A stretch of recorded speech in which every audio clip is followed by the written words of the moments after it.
Dash સમતલ અરીસો n m dash ની સામે u જેટલા અંતરે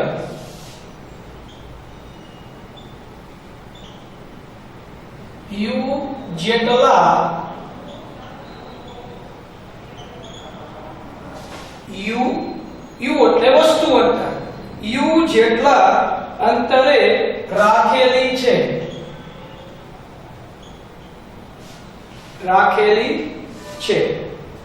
બરોબર। બીજું અહીંયા અરીસાની સામે રાખેલી વસ્તુ નો ટોચનો ભાગ કે તળિયાનો ભાગ દરેક ભાગ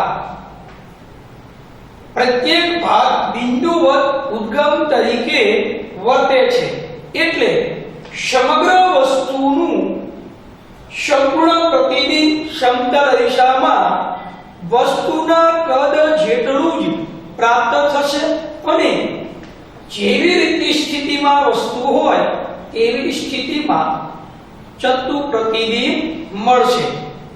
કારણ કે સમતલ અરીસો છે કેટલા માટે તો તેની પ્રમાણે અહીંયા જોઈએ તો સમતલ અરીસાથી વસ્તુ કેટલા સ્થાન એટલે કે વસ્તુ અંતર કેટલું દૂર છે વસ્તુ અંતર કેટલું છે તો અરીસાના પાછળના ભાગમાં પ્રતિબિંબ પર વસ્તુ અંતર જેટલા અંતરે એટલે કે v જેટલા અંતરે એટલે કે પ્રતિબિંબ અંતર અને વસ્તુ અંતર બંને સમાન હોય છે।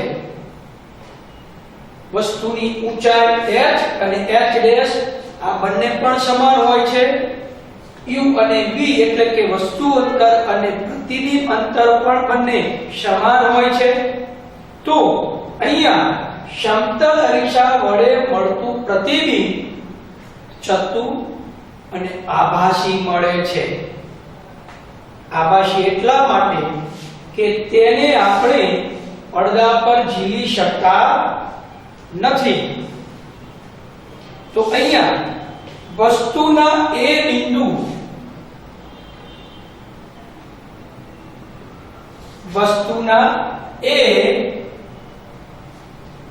વસ્તુનો ટોચનો ભાગ છે શીર્ષ ભાગ કહેવાય એ બિંદુ પરથી આપાત કિરણો એ બિંદુ પરથી